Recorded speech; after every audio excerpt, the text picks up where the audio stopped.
नाम भन् त सुब्बिनी के खाएर उभिनी। हेर्नुहोस् तपाईँ हामी सबैको अवस्था यही नै हो। त्यसकारण तिरौँ ऋण तिर्न सकिन्न, छिरौँ खाडी छिर्न सकिन्न, चिरौँ छाती चिर्न सकिन्न, भिरौँ झोला भिर्न सकिन्न। त्यसकारण कर्णालीप्रति मेरो प्रेम छ, सम्मान छ र जिम्मेवारी छ। सम्माननीय प्रधानमन्त्रीज्यू लगायत राष्ट्रका सम्पूर्ण विशिष्ट व्यक्तिहरूमा म जानकारी गराउँछु। कर्णालीमा एउटा उखान छ, जयका जोई नाई त्यहीका कोही नाई। त्यसकारण जनताको सेवामा लाग्नुपर्ने मान्छे केही वर्षदेखि म आफ्नै बुढियाको स्याहारमा लागेछु। तर राज्यले कर्णालीप्रति स्याहार गरेको र ध्यान दिएको पाइएन। पहिलोचोटि कर्णाली पुग्ने मान्छेलाई कोलम्बसले अमेरिका पत्ता लाए झैँ हुँदो रहेछ। अस्ति भर्खर एकजना नातिले जुम्ला गएर भ्लग बनाए। एउटी नानीले गीत पनि राम्रै गाइन्, चर्चा पनि धेरै बटुलिन्। धेरैलाई आश्चर्य लागेको छ, तर मेरो जग हल्लिया छैन। पछिल्लो समय त म काठमाडौँ बसी हुम्लाको सिबी र जुम्लाको मार्सी खाएर अलि तागतिलो भएको छु। डोल्पाको यार्सा खाएर मुगु रारा पुग्यो भने मात्रै बल्ल मना शान्ति आउँछ, तर पुग्न सजिलो छैन। हेर्नुहोस् म त तपाईँहरूलाई थाहा छँदैछ टेम्पो चढ्न रुचाउने मान्छे। हेर्नुहोस् कलङ्कीबाट सिधै पछिल्लो समय जाँदा 38H 420 ख भन्ने मेरो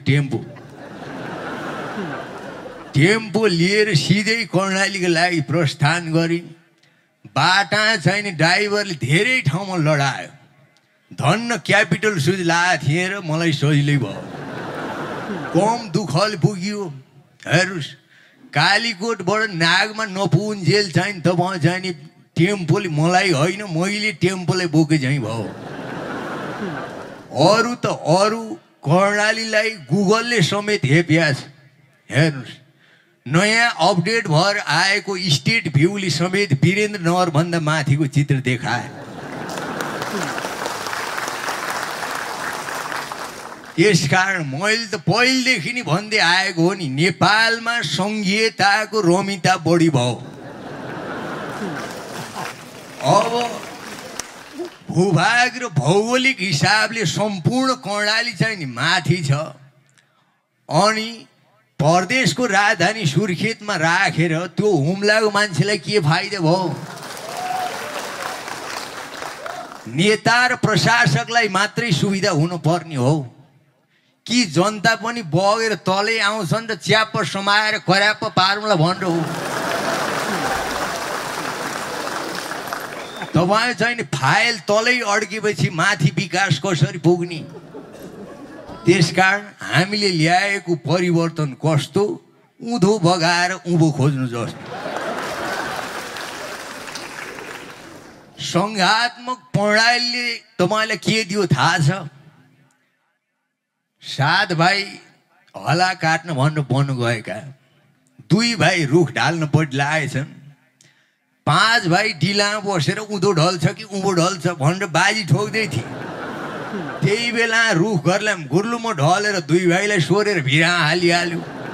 5 भाइ जरक जुरुको उठेर भने ए राम्रा हला जति यिनले लाने भए भनेर उनीहरू पनि त्यहीँ जाकिएर मरेछ।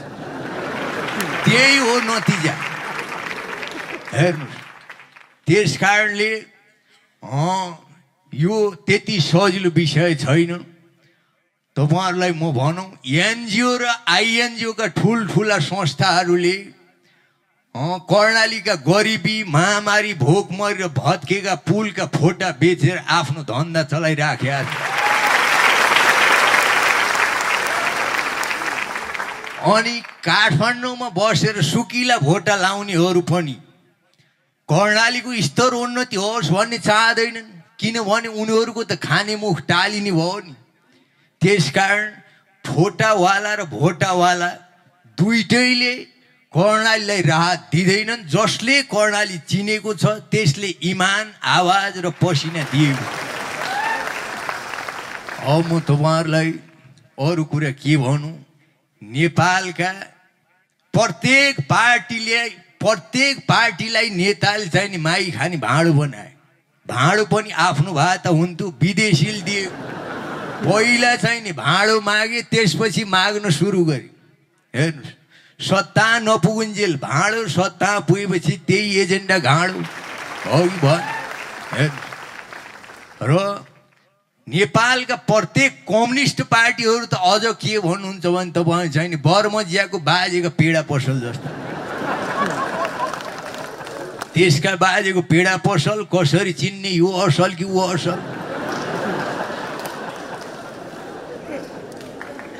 पुरानो बाजेको पेडा, सबभन्दा पुरानो बाजेको पेडा, उही पुरानो बाजेको पेडा, असली बाजेको पुरानो पेडा, पुरानो बाजेको असली पेडा।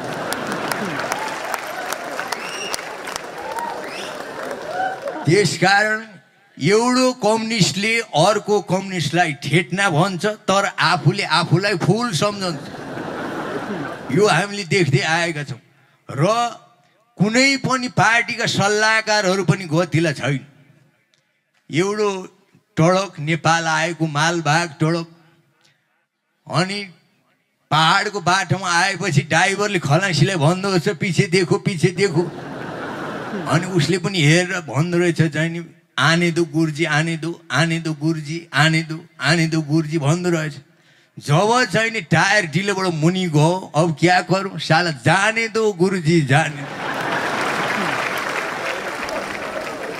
त्यसकारण सल्लाहकारहरू पनि गतिला छैन। सबैका त्यही नै हो, देखिया छ।